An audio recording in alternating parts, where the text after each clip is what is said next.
Welcome. It's another beautiful day and I've got my coffee. So let's watch some stuff. Secret military tech is getting scary. There's a sort of a bubble, an envelope in space-time that this object is moving in. If you look at the radar tracings of these things, these objects can be moving at 200,000 miles an hour, make a right-hand turn. Like one of the radar things we have from Belgium, I got from the Belgian Air Force, was an object that was at, slightly above AGL, a few feet above ground level. And it went from there to boom, like 100,000 feet in one radar swoop, boom.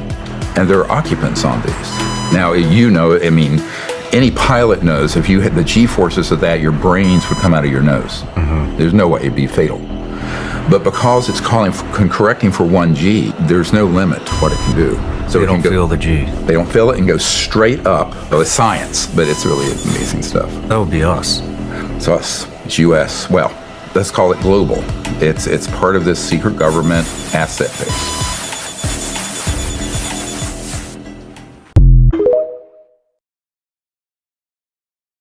I've said it before, and it's blatantly obvious that the government has technology for years, even decades, before they finally dumb it down and release it to the American public. Once they're able to break it down to a level where they're able to still have control while monetizing it. So they have technology that we don't know about, and we probably won't know about in our generation or our lifetimes, but it's there. And this particular one, I think he's talking about like you don't feel the G's. It makes me think of Star Trek. Yes, I know. I'm a nerd. It's okay. How they have inertial dampeners, so you don't feel the forces outside of your little bubble where the dampeners are affected. So that's definitely something that I believe is possible. Hey, just wanted to say how much I appreciate you stopping by for today's coffee talk.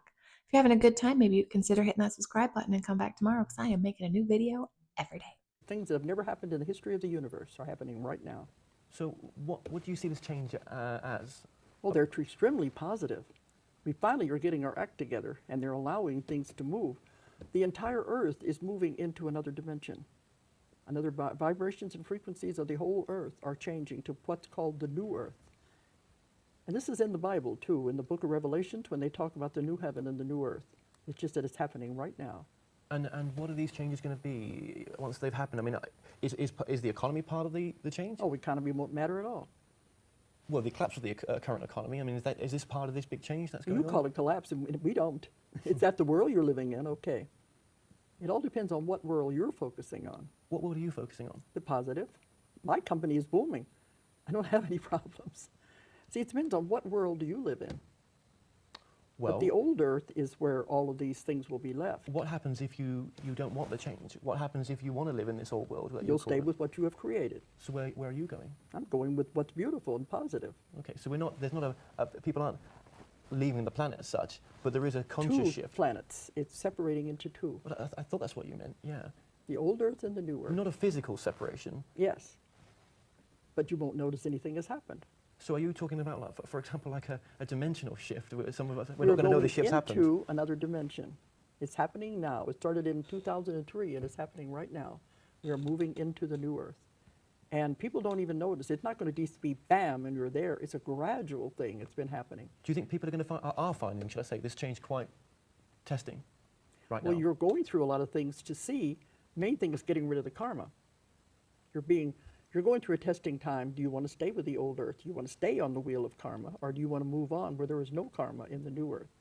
And where it's beautiful and wonderful? Is that what you want to do? But is no karma going to make us spiritually grow? It's more spiritual than you can ever imagine. And many, many people are moving there. They're moving into it right now. Consciously or unconsciously? They don't know it consciously. But in order to move, our vibrations and frequencies of our own bodies have to change to match that of the Earth as it moves. See, the Earth is a living being, too. And it's moving into its next incarnation. It doesn't care if we go with it. We'd be just as happy if we didn't go with it. We're like fleas on a dog. What I think is interesting about this theory is that the Earth is theoretically, splitting apart. So it's becoming two different earths, as she said. And people who have shifted their vibrations to be with the non-karmatic, the positive earth, will go with that one. And those who believe that the economy is going to explode, I guess, will go with the other one. But will stay on this one. And so is that like it's happening over time, slowly over time. So I know that when you're ascending dimensions, they say that you stop, like friendships start going away, ones that don't matter. You start changing your lifestyle and realizing what's more important. So I'm guessing that's going with this new earth.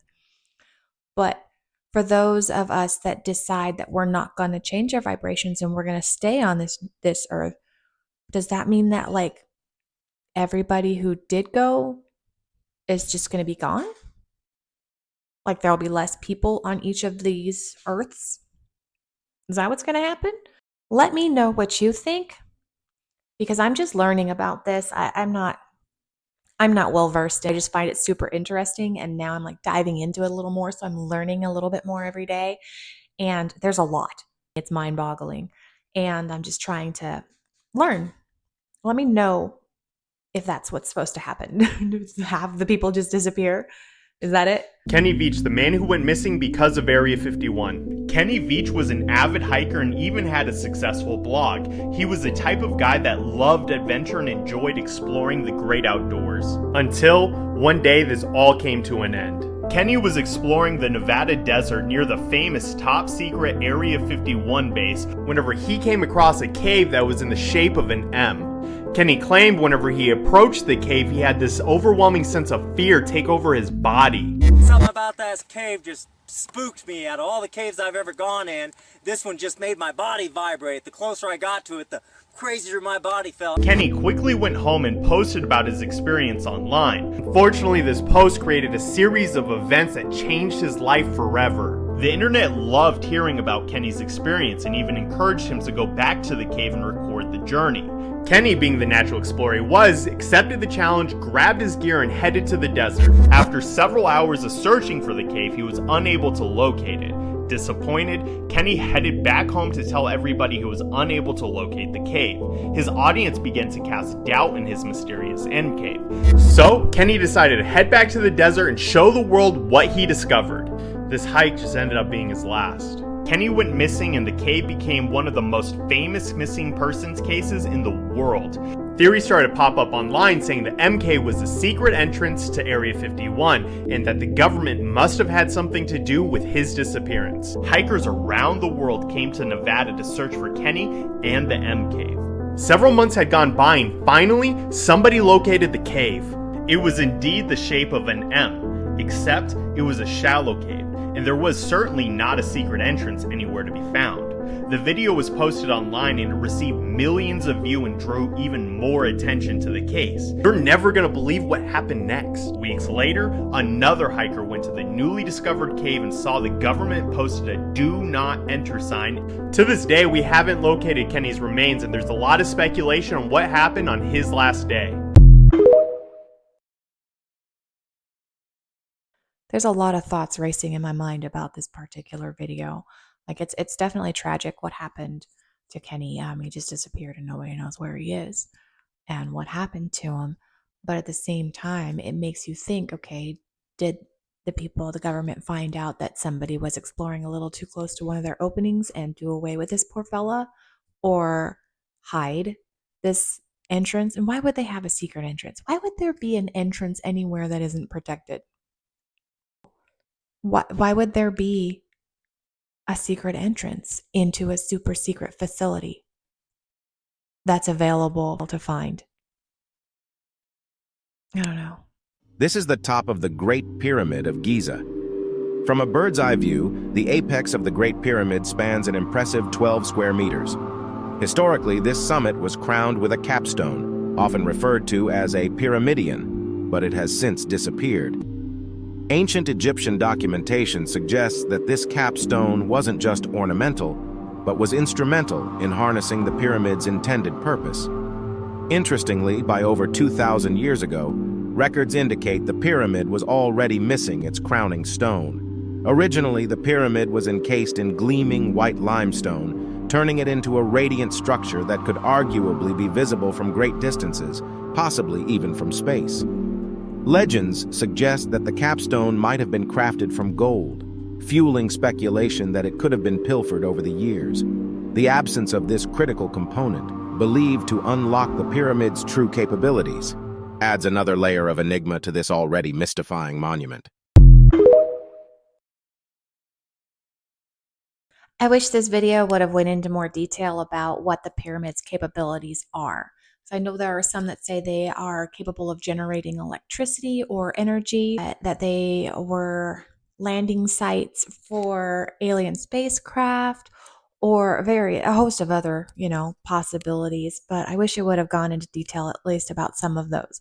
But it is interesting to think that there may have been gold on top, and that they were once covered in limestone, making them bright white, which is a theory that I wasn't aware of. But I'm not aware of very much now, am I? You're not even ready to imagine the craziness we're in right now. Antarctica is the most mysterious continent in the world. A new theory is so crazy that it could completely change your perception of the Earth. According to this theory, Antarctica is not just a massive ice continent, but rather an enormous ice wall that surrounds all the continents. In 1992, a new world map was created, the Gleason map, which shows Antarctica encircling all our continents. This theory goes even further. Some believe that if we manage to cross this wall, we will encounter numerous other continents deliberately hidden from us by governments. Because that's where all the aliens are. Duh. So if LA couldn't get any creepier with all the problems with crime and homeless, I ran into this billboard on this lot. So this is a vacant lot for construction, and it says, "Live life deeper, 144 stories underground. You may never go outside again." It's so creepy. I'm wanting to know if this is real with this construction site right here. West Hollywood, Beverly Hills adjacent, a controlled access community, 24/7 security, residents only amenities, a new standard of sustainable living, but it's all underground. Live life deeper. The world's first and only completely subterranean residences. Terrifying. I feel like it's a horror movie. It's so creepy. Okay, don't worry. I'm not that stupid. I know I'm stupid, but I'm not that stupid. I looked it up because I was like, there's no way. That's ridiculous. So watch this next video. So recently I shared with you a look at these silo residences, which are not actually being built in Los Angeles. It's actually a dystopian setting of this epic new drama series, The Silo, on Apple TV+.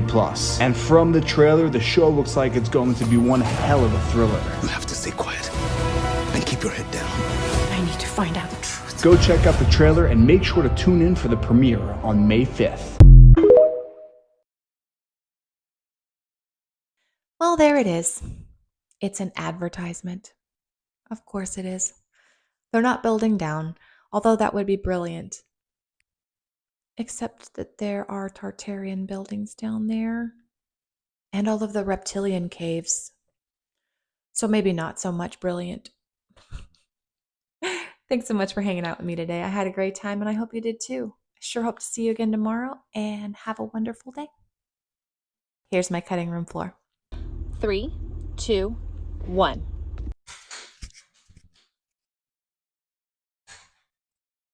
I need a new candle. All right, it's Banana Sunset. Got it at a thrift store in the middle of nowhere, Texas. In Galveston and Houston. I can't remember the name of the city. It smells amazing. The government has technology that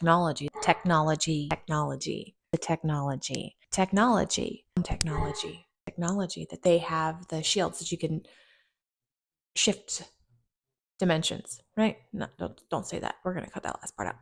False. No. False. Lies. false. That is false. Lies. Lies. Lies. No. Let's watch some stuff.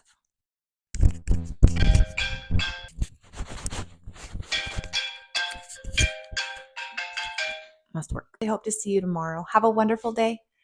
Here's my cutting room floor. Hey, Mike, I got your pictures. I'm able to take a look at those, and